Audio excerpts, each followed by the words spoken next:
بسم اللہ الرحمن الرحیم اللہم صلی وسلم وبارک علی سیدنا و نبینا و شفیعنا و مولانا محمد رسول اللہ صلی اللہ تعالی علیہ وعلی آلہ و اصحابہ وبارک وسلم۔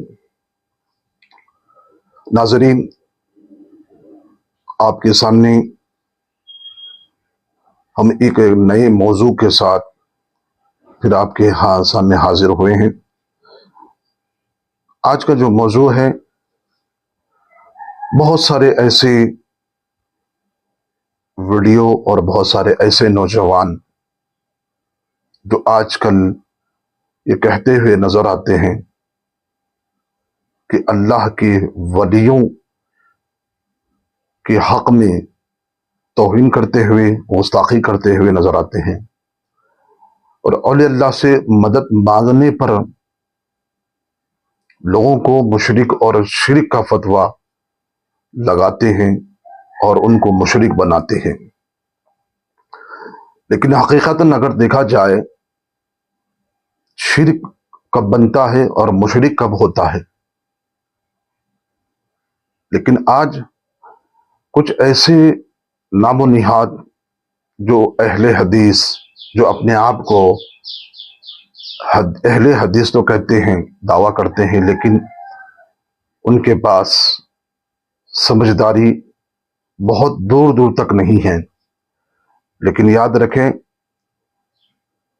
کہ کسی بھی اللہ کے ولی کو سے مدد مانگنے پر مشرک ہوتا یا نہیں ہوتا، پہلے ہمیں اس کو علم کے ذریعے سے جانچنا چاہیے، دیکھنا چاہیے، تب کہیں ہم کو سمجھ میں آئے گا کہ یہ مشرک ہوا یا نہیں ہوا۔ کیونکہ قرآن مجید و فرقان حمید میں کئی ایسے آیاتیں ہیں جہاں پر اللہ رب العزت نے اپنی مدد کا بھی ذکر فرمایا ہے، اور اللہ اس کے رسول سے مدد لینے کا بھی ذکر فرمایا، اور مومنین جو ہوتے ہیں ان سے مدد لینے کا بھی ذکر فرمایا، جیسا کہ سورہ فاتحہ کے اندر ہے، وَإِيَّاكَ نَسْتَعِينُ، ہم تجھ سے ہی مدد مانگتے ہیں۔ اب اس آیت کو لے کر اہل حدیث طبقہ جو ہے، غیر مقلد ہو، دیگر اور بھی جو لوگ ہوتے ہیں، اسی آیت پر لوگوں کو ورغلاتے ہیں، اسی آیت سے لوگوں کو گمراہ کرنے کی کوشش بھی کرتے ہیں، غلط استدلال لیتے ہیں اور غلط طریقے سے لوگوں کو گمراہ کرتے ہیں۔ لیکن یہ بات جو ہے، وَإِيَّاكَ نَسْتَعِينُ جو ہے، ہم تجھ سے بھی مدد طلب کرتے ہیں، تو واقعی یہ خدائے پروردگار عالم سے مدد طلب کرنا بالکل جائز ہے، خدائی سے مدد طلب کرنا ہے۔ لیکن یہاں پر اللہ رب العزت نے مدد حقیقی کی بات کی ہے، یعنی کہ پروردگار عالم کی جب ہم عبادت کرتے ہیں تو پھر اسی سے مدد طلب کرنے کا ذکر کیا جا رہا ہے، یعنی کہ ہم تیری ہی عبادت کرتے ہیں اور تجھ سے ہی مدد طلب کرتے ہیں۔ یہاں پر مدد حقیقی کی بات ہو رہی ہے، خدائے پروردگار، کیونکہ کفار مشرکین جو تھے اس زمانے میں بتوں سے آستہ لگاتے تھے، بتوں سے مدد مانگتے تھے اور بتوں سے مدد کا سہارا لیتے تھے۔ لیکن اللہ رب العزت نے یہ اس آیت میں فرمایا کہ وَإِيَّاكَ نَسْتَعِينُ، کہ تم مجھ سے ہی مدد طلب کرو۔ یہاں پر ان کفار اور ان بتوں کا رد کرتے ہوئے یہ بتایا جا رہا ہے کہ تم مجھ سے مدد طلب کرو۔ لیکن اگر کسی ولی سے یا کسی رسول سے اگر ہم مدد طلب کرتے ہیں، تو جب اللہ کے رسول اور اللہ کا ولی اگر مدد کرتے ہیں تو یاد رکھیں کہ اللہ کی دی ہوئی قدرت ہی سے، اللہ کی دی ہوئی طاقت سے ہی مدد کرتے ہیں، چاہے وہ اللہ کے رسول ہو، چاہے وہ اللہ کا ولی ہو، یہ غوث و خواجہ ہو، کئی محبوبان خدا، سے اگر ہم مدد طلب کرتے ہیں کہ اللہ کی دی ہوئی قدرت و طاقت سے ہی وہ اولیاء اللہ، وہ اللہ کے رسول مدد کرتے ہیں، تو پھر اس کے اندر شرک کا ہوا؟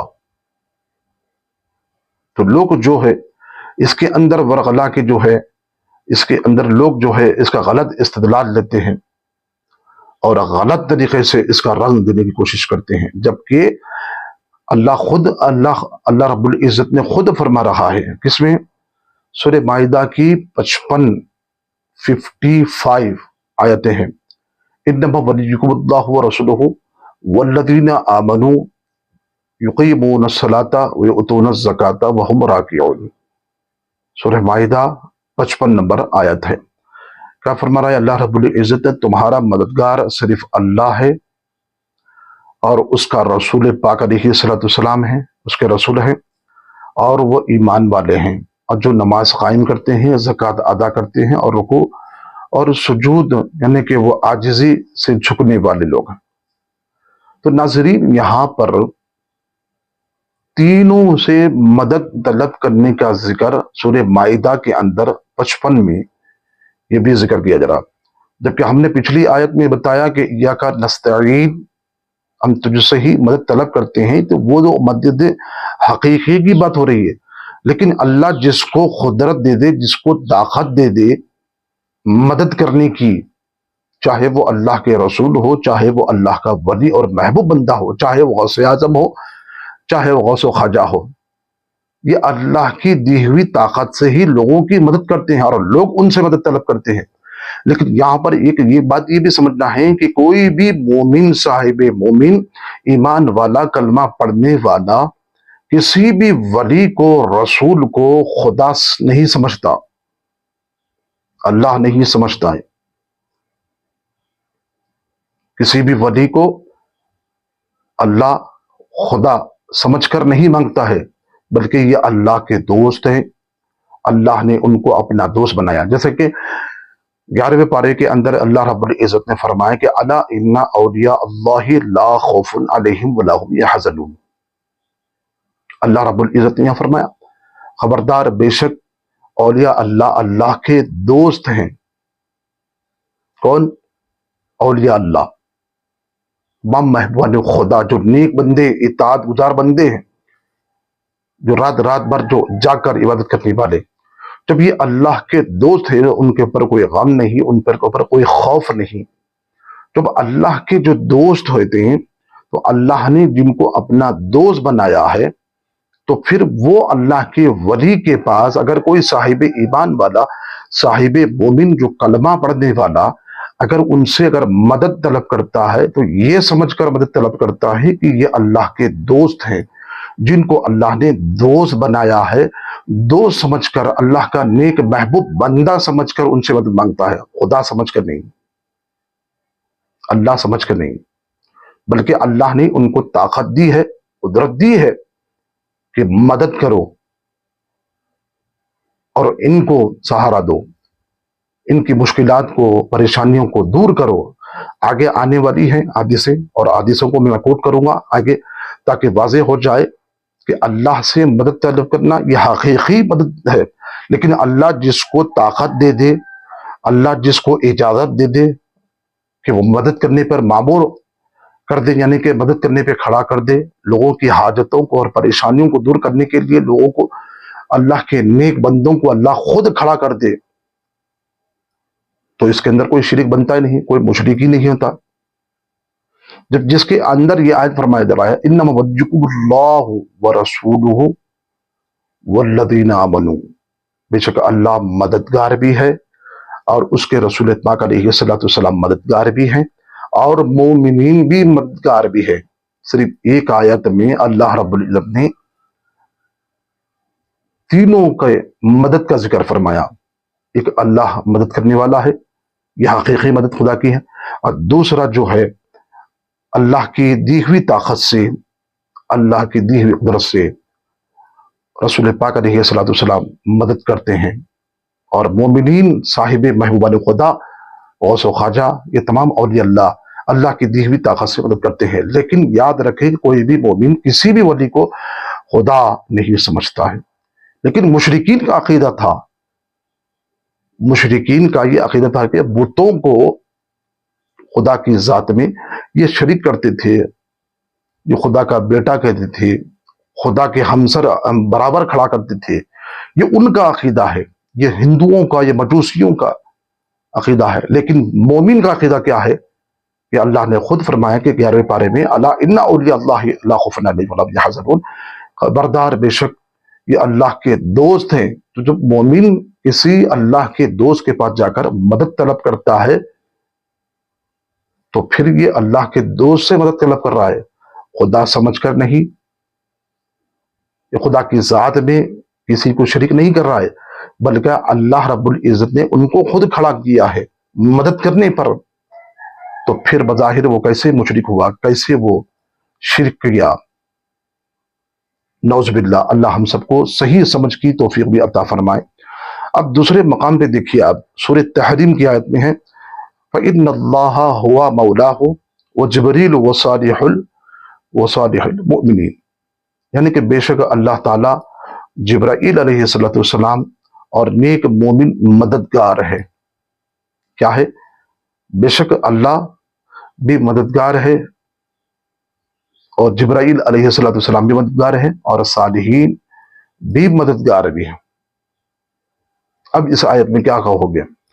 صرف ایک آیت لے کر لوگوں کو ورغلانا، گمراہ کرنا کتنی بڑی جہالت ہے، جبکہ حالانکہ وہ آیت کا اگر مطلب ہم دیکھیں گے کہ وہ حقیقی مدد کا ذکر ہو رہا ہے، وَإِيَّاكَ نَسْتَعِينُ، ہم تجھ سے ہی مدد طلب کرتے ہیں، وہ حقیقی مدد کا ذکر ہو رہا ہے۔ لیکن اللہ جس کو طاقت دے دے، قدرت دے دے، تو جہاں پر دوسری آیت میں اللہ فرما رہا ہے کہ فَإِنَّ اللَّهَ هُوَ مَوْلَاهُ وَجِبْرِيلُ وَصَالِحُ الْمُؤْمِنِينَ، بے شک اللہ بھی مددگار ہے، جبرائیل علیہ السلام بھی مددگار بھی ہے اور صالحین نیک پرہیزگار بندے بھی مددگار ہے۔ سورہ تحریم کی آیت ہے، آیت نمبر 4 ہے۔ تو اب کیا کہو گے؟ کسی بھی ولی سے، کسی بھی صاحب مومن متقی پرہیزگار سے مدد مانگنا کیا مشرک ہے؟ کہ اس نے شرک کیا ہے؟ جبکہ واضح الفاظ میں واضح تفصیل ہے اس کے اندر۔ ایک مدد جو ہوتی ہے وہ حقیقی مدد خدا سے، اور لیکن جس کو اللہ جس طاقت دے دے، قدرت دے دے، جس کو مدد کرنے پہ کھڑا کر دے، وہ اللہ کا دوست سمجھ کر مدد مانگتا ہے، خدا سمجھتا نہیں، خدا کے برابر نہیں سمجھتا ہے، بلکہ اللہ کا دوست سمجھ کر مدد مانگتا ہے۔ تو اس بات پہ غور کرنا چاہیے۔ پھر آگے دیکھیے آپ، احادیث طیبہ اس کے اندر بظاہر ہم کو ملتے ہیں، جس کے اندر طبرانی کبیر میں ہیں اور ابن عمر رضی اللہ تعالیٰ عنہ سند حسن بھی ہے، اور کنز العمال شریف کی حدیث پاک بھی ہے۔ بے شک اللہ رب العزت نے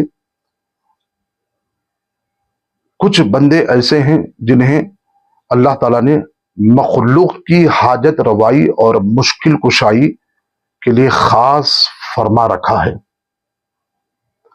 اور وہ گھبرائے ہوئے اور اپنی حاجتیں ان کے پاس لاتے ہیں، اور یہ وہ لوگ جو اللہ کے عذاب سے بے خوف ہوتے ہیں۔ اللہ اکبر۔ تو دیکھیں آپ نے طبرانی کبیر میں ابن عمر رضی اللہ تعالیٰ عنہ کی سند حسن اور کنز العمال کی حدیث پاک ہے کہ اللہ کے کچھ ایسے بندے ہیں جنہیں اللہ رب العزت نے مخلوق کی حاجت روائی کے لیے خاص فرما رکھا ہے، اور لوگ گھبرائے ہوئے اپنی حاجتیں، مشکلات ان کے پاس لاتے ہیں اور ان کی حاجتوں کو پورا بھی کرتے ہیں، ان کی مشکلات کو بھی اتارتے بھی ہیں، اور جو اللہ کے عذاب سے بے خوف ہوتے ہیں، کون؟ جو نیک بندے ہیں، اولیاء اللہ ہے، متقی ہے، پرہیزگار ہے، جو انبیاء ہے، رسول عظام ہیں، یہ تمام کے تمام کیا ہے؟ بے خوف ہوتے ہیں اللہ سے۔ کیوں؟ قرآن نے خود فرمایا کہ لا خوف علیہم ولا هم یحزنون، ان پر کسی قسم کا غم اور خوف نہیں ہوتا ہے۔ قرآن کی آیت بھی ہے اور اس حدیث پاک میں فرمائے گا۔ اب شعیب الایمان میں یہ بھی حدیث کی کتاب ہے، یہاں پر فرمایا جا رہا ہے، جس میں جب اللہ تعالیٰ کسی بندے کے ساتھ بہتری کا ارادہ فرماتا ہے تو اس سے مخلوق کی حاجت روائی کا کام لے لیتا ہے۔ اللہ اگر کسی کے ساتھ بھلائی کا اگر ارادہ فرماتا ہے تو اس بندے کو اللہ رب العزت مخلوق کی حاجت روائی کے لیے کھڑا کر دیتا ہے۔ تو اگر لوگ جو ہے اللہ کے دوست سمجھ کر، اللہ کے محبوب بندے سمجھ کر وہاں جا کر اگر ان سے مدد طلب کرتے ہیں تو پھر وہ مدد کرتے ہیں تو اللہ کی دی ہوئی طاقت سے، اللہ کی دی ہوئی قدرت سے وہ مدد کرتے ہیں حاجت روائی، اور اللہ نے خود ان کو کھڑا کیا ہے۔ جبکہ شعیب الایمان کے اندر یہ اللہ کسی سے بھلائی کا ارادہ فرماتا ہے، اسے مخلوق کی حاجت روائی کا کام لے لیتا ہے۔ اس بات کو غور کرنا چاہیے، واضح الفاظ میں کہہ رہا ہوں۔ ایک مومن بندوں کی بات ہو رہی ہے، بتوں کی بات نہیں ہو رہی ہے۔ بتوں کے اندر تو کسی چیز کی کوئی صلاحیت نہیں ہے، جو خود مٹی سے اپنے ہاتھوں سے بناتے ہیں اور خود اس کی پوجا کرتے ہیں۔ وہ ہندو اور مجوسیوں کا عقیدہ ہے، جو خدا اور خدا کے برابر کھڑا کرتے تھے، یہ وہ ان کا عقیدہ ہے۔ لیکن مومنین کی شان یہ ہوتی ہے کہ اللہ کے محبوب اور دوست بندوں سے مدد مانگتے ہیں، اور خود قرآن مجید کے اندر واضح الفاظ میں ہے کہ بلکہ اللہ کی دی ہوئی طاقت سے، قدرت سے وہ مدد کرتے ہیں۔ اب دیکھیے آپ الفردوس میں، کنز العمال میں یہ حدیث پاک موجود ہے، جب اللہ تعالیٰ کسی بندے سے بھلائی کا ارادہ فرماتا ہے تو اسے لوگوں کا مرجع حاجت بنا دیتا ہے، یعنی کہ وہ لوگوں کی حاجت اور مشکلات کو دور کر دیتا ہے۔ جب اللہ کسی بندے سے بھلائی کا ارادہ فرماتا ہے، کسی بندے کو معمور کر دیتا ہے، کھڑا کر دیتا ہے، خاص کر دیتا ہے، تو اس کو طاقت اور پاور والا بنا کر اس کو کھڑا کر دیتا ہے، تو مخلوق اپنی حاجت، مشکلات، پریشانی لے کر ان کے پاس آتی ہے، اللہ کا محبوب بندہ سمجھ کر، خدا سمجھ کے نہیں، اللہ سمجھ کے نہیں۔ یہ تمہارا عقیدہ ہے اہل حدیثوں، غیر مقلدوں، یہ تمہارا اپنا عقیدہ ہے، جو غلط استدلال اور غلط طریقے سے تم لوگ جو ہے لوگوں کو ورغلا کر، غلط تعبیریں کر کے، غلط ترجمہ کر کے جو لوگوں کو گمراہ کرتے ہو، اور بتوں اور مومنوں کی شان میں ملا کر جو ہے اکٹھا کر دیتے ہو، یہ تمہاری نادانی، یہ تمہاری جہالت ہے۔ اللہ اکبر۔ تو اللہ رب العزت خاص فرما دیتا ہے۔ تو پھر اس کے بعد کئی ایسے احادیث بھی اس کے اندر آ رہے ہیں، طبرانی کبیر میں بھی ہے، اور تاریخ الکبیر للبخاری میں بھی ہے۔ امام بخاری کی تاریخ الکبیر، امام بخاری کی کتاب ہے، طبرانی اوسط میں ہے، اور تاریخ بغداد میں ہے، اور شعیب الایمان میں ہے، کنز العمال میں ہے، مسند ابی یعلا میں ہے، اور فیض القدیر میں ہے۔ یہ تمام کے تمام احادیث کی کتب ہے یہ، جس میں محدث نے اس حدیث پاک کو ذکر کیا ہے۔ وہ کیا ہے حدیث پاک کا ذکر؟ کہ بھلائی اور حاجتیں حسین اور خوبصورت چہرے والوں سے مانگو۔ حسین بھلائی اور حاجتیں اور حسین چہرے والوں سے مانگو۔ تو اپنی حاجتیں ہوں، پریشانیاں ہوں، جو بھی ہے، جو حسین، جو خوبصورت، جن کے چہرے منور ہوتے ہیں، اور جن کے چہرے کس لحاظ سے منور ہوتے ہیں آگے آ رہا ہے، میں آگے اس کی وضاحت کروں گا، تاکہ کس کے چہروں کی بات کی جا رہی ہے، جو آج کے چہروں کی بات نہیں ہو رہی ہے۔ فلاں دیکھیں جس کو محبت اور عاشقی کرتے ہیں، محبت کرتے ہیں، فلاں فلاں بچہ کسی کے ساتھ، کسی بچی کے ساتھ عاشقی محبت کرتا ہے، وہ اس کی بات نہیں کر رہا ہوں۔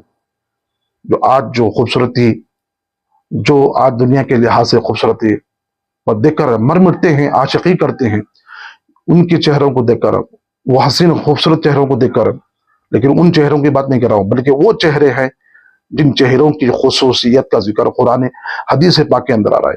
کیا ہے؟ یعنی کہ دوسری حدیث میں یہ بھی ہے کہ خوبصورت چہرے والوں سے بھلائی مانگو۔ اب اچھے اور حسین چہرے جو خوبصورت ہے وہ اولیاء اکرام کی ہے،